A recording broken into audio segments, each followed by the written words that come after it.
ketokohan Pak Din Samsudin itu tidak bisa kita pisahkan dengan Muhammadiyah gitu loh. Sumbangsi Muhammadiyah bagi bangsa ini ya sangat besar, baik itu di bidang ekonomi, di bidang kesehatan, lebih-lebih di bidang pendidikan. Lebih dari 150 universitas itu adalah Universitas Muhammadiyah.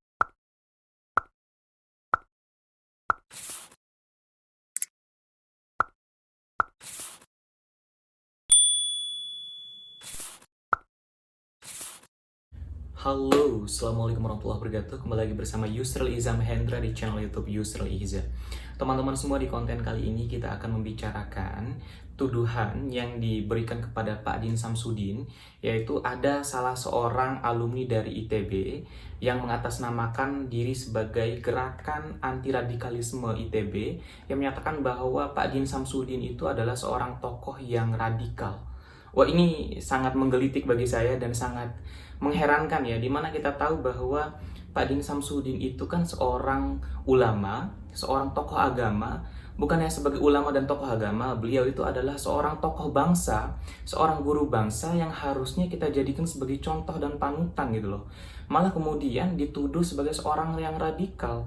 Ini sebuah tuduhan yang sangat berbahaya, dan Pak Din Samsudin kita tahu bahwa ketokohannya bukan hanya dikenal di Indonesia, tapi ketokohannya itu sudah melanglang buana ke internasional, ke dunia internasional.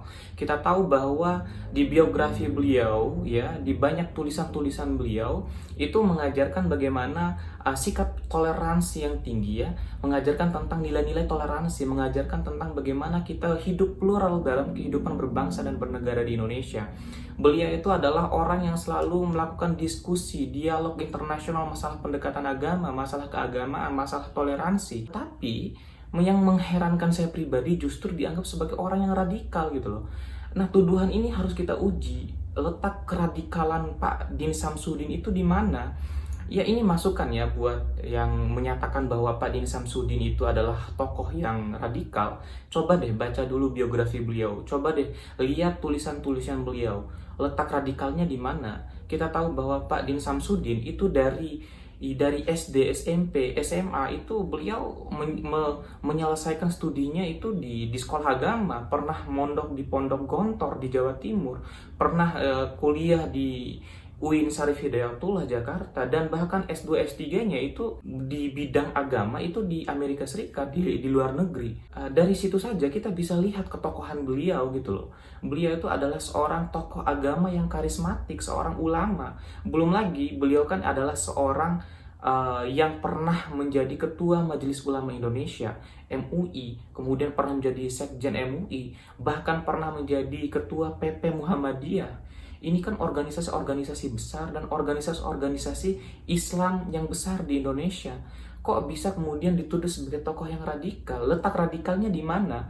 Ini tuduhan yang sangat berbahaya bagi kondusivitas kehidupan berbangsa kita. Ini sangat berbahaya bagi upaya kekuasaan untuk memerangi radikalisme itu sendiri. Karena di satu sisi, Pak Din Samsudin ini kan adalah tokoh bangsa yang juga pikiran-pikiran keislamannya, pikiran-pikiran toleransinya ya, itu dijadikan acuan oleh kekuasaan untuk menjadi ukuran kebijakan kekuasaan dalam menyikapi hal-hal intoleransi, kan seperti itu. Beliau itu memberikan sumbangsi pikiran terhadap modernisasi pikiran Islam bagi kekuasaan.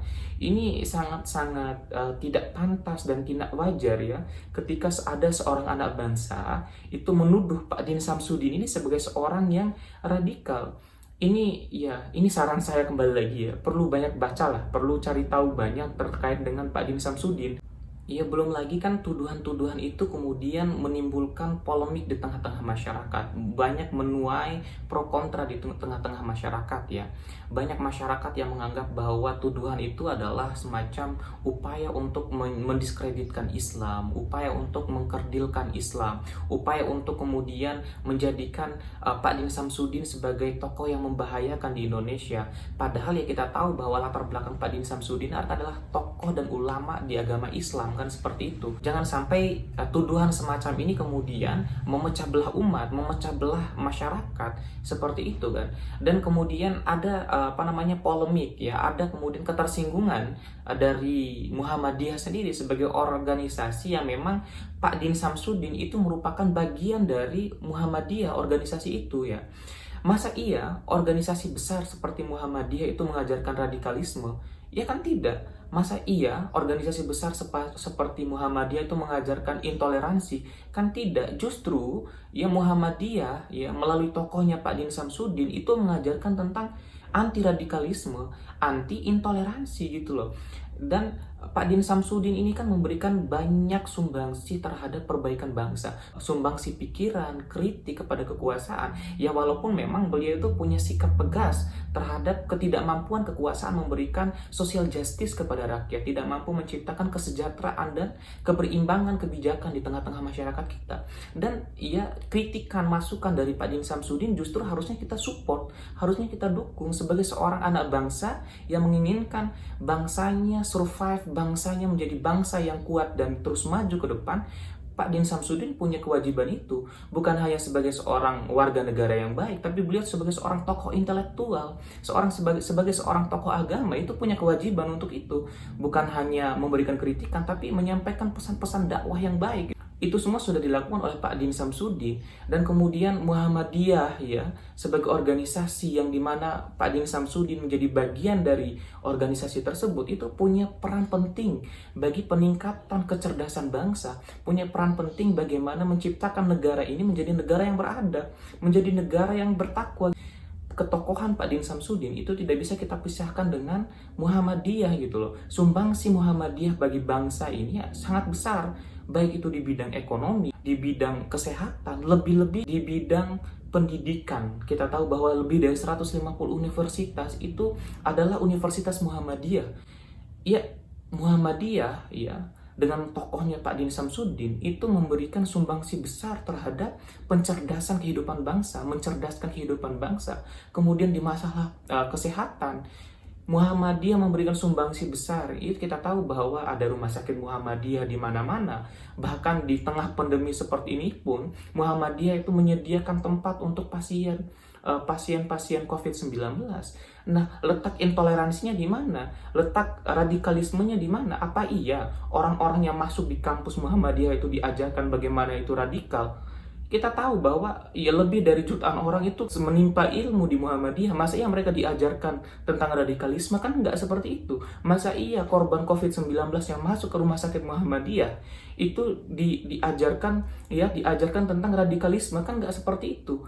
Dan pasien-pasien yang masuk di rumah sakit Muhammadiyah itu bukan hanya orang Islam loh, bukan hanya orang Muhammadiyah, tetapi ada orang non-Muslim juga. Muhammadiyah sebagai organisasi yang besar itu hadir untuk seluruh umat gitu loh, untuk seluruh umat bangsa Indonesia.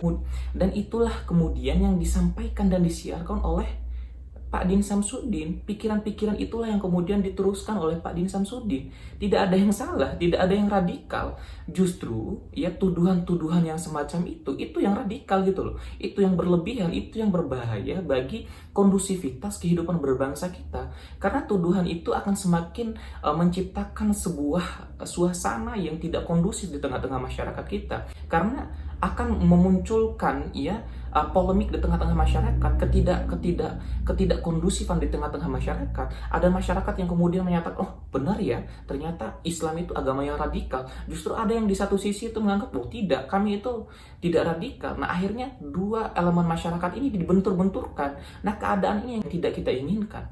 Justru di keadaan seperti inilah ya, justru dalam suasana seperti inilah, ketidakkondusifan seperti inilah kekuasaan itu muncul ya. Penguasa kekuasaan itu hadir di tengah-tengah masyarakat kita, kemudian menyampaikan bahwa ya Muhammadiyah dengan tokohnya Pak Din Samsudin itu bukan tokoh yang intoleran, bukan tokoh yang radikal, tapi beliau adalah tokoh bangsa, seorang mantan Ketua Majelis Ulama Indonesia yang memang punya sumbangsi besar terhadap perbaikan kecerdasan umat, memperbaiki nilai-nilai ketakwaan yang ada di bangsa Indonesia. Karena tentunya sebagai bangsa yang besar, ya, bangsa yang kuat, harusnya kita membutuhkan Pak Din Samsudin, ya, kita masih membutuhkan Pak Din Samsudin sebagai seorang tokoh agama, sebagai tokoh bangsa yang akan terus memberikan pencerdasan, kemudian mengajarkan nilai-nilai toleransi dalam beragama, nilai-nilai anti radikalisme. Karena tentunya kita masih menginginkan adanya sebuah kondusivitas dalam kehidupan berbangsa dan bernegara kita. Kita masih menginginkan adanya sebuah kesatuan, karena nilai persatuan itu diajarkan oleh founding father kita, ya. Walaupun ada perbedaan, ada ketidaksamaan pikiran, tapi kita menyatu demi keutuhan bangsa Indonesia. Tidak kemudian kita mudah menjustifikasi orang itu radikal, menjustifikasi orang itu intoleran, padahal kita tidak tahu, ya, track record seseorang itu seperti apa. Apakah memang orang itu memang benar-benar radikal, atau memang orang itu malah menyejukkan umat, menyejukkan agama, mengajarkan nilai anti radikalisme, mengajarkan tentang bagaimana kita bersikap toleran, ya, dalam kehidupan berbangsa dan bernegara kita. Karena ini menjadi penting sebagai suatu negara yang plural, ya, yang berasal dari banyak suku, bangsa, agama. Kita membutuhkan sebuah kondusivitas dalam berpikir, karena konflik horizontal antara masyarakat juga berdampak buruk terhadap keberlanjutan kehidupan berbangsa kita. Karena masalah yang kita hadapi itu bukan masalah agama. Radikalisme itu memang ada, tapi tidak kemudian dijuming dan hanya menyudutkan beberapa pihak, hanya menyudutkan satu agama saja. Tetapi masalah yang sebenar-benarnya terjadi, masalah yang tengah dihadapi oleh bangsa kita hari ini, itu adalah krisis ekonomi, ketimpangan sosial, ketidakadilan di bidang hukum, itu yang kita hadapi.